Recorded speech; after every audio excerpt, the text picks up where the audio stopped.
Assalamualaikum warahmatullahi wabarakatuh. Kami dari kelompok 7 akan membahas makalah dari kelompok 5 yang berjudul Pola Pendidikan pada Zaman Dinasti Abbasiyah.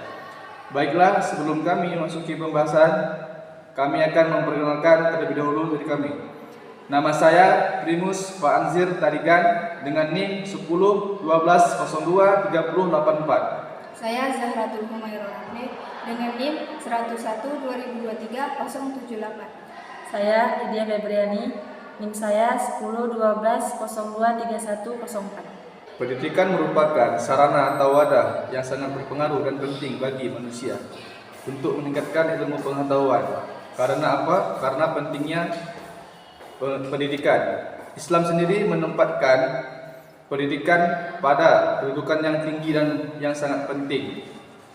Dan juga perlu diketahui bersama ialah ilmu pendidikan dimulai pada sejak zaman Nabi Muhammad hingga saat ini.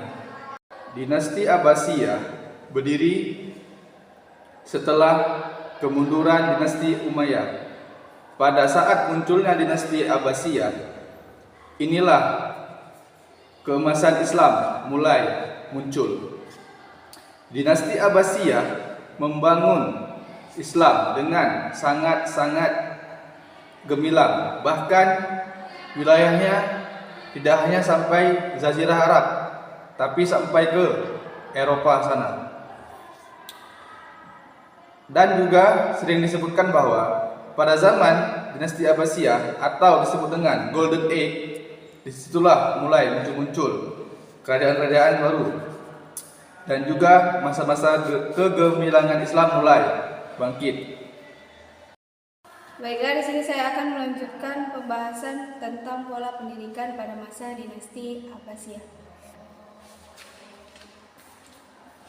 Dinasti Abbasiyah didirikan oleh Abdullah As-Saffah Ibnu Ali Ibnu Abdullah Ibnu Al-Abbas. Kekuasaan Bani Abbasiyah berlangsung dalam waktu yang panjang selama 5 abad, yaitu sejak abad 750 sampai 1258 Masehi. Pada masa dinasti Abbasiyah inilah masa kejayaan Islam mengalami puncak keemasan. Pada masa ini kemajuan dalam berbagai bidang mengalami peningkatan, seperti dalam bidang pendidikan, ekonomi, politik, dan sistem pemerintahannya. Abu al-Abbas al-Saffah adalah pendiri dinasti Abbasiyah. Sebelum beliau wafat, Al-Saffah mengangkat saudaranya Abu Ja'far dengan gelar Al-Mansur untuk menggantikannya.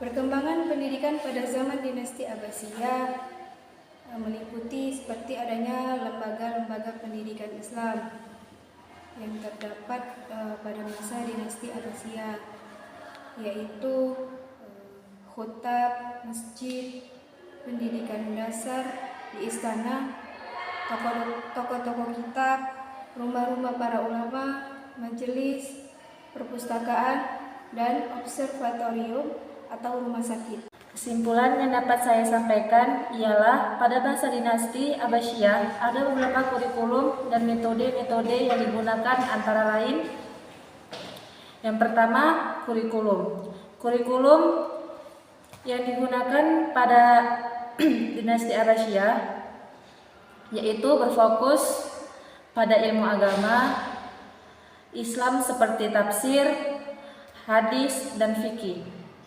serta mencakup ilmu umum seperti sains, matematika, astronomi, dan lain sebagainya.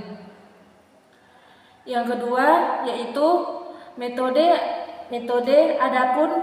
yang digunakan pada masa ini yaitu metode hafalan, metode ceramah, metode diskusi, dan metode penulisan.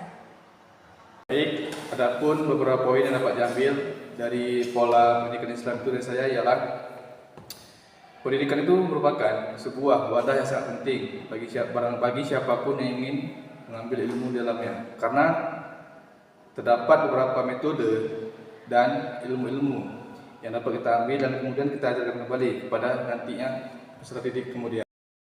Baiklah, itulah pembahasan singkat dari kelompok kami. Apabila benar dari Allah, apabila salah itu dari kami sendiri karena faktor kurangnya ilmu. Sekian dari kami. Assalamualaikum warahmatullahi wabarakatuh.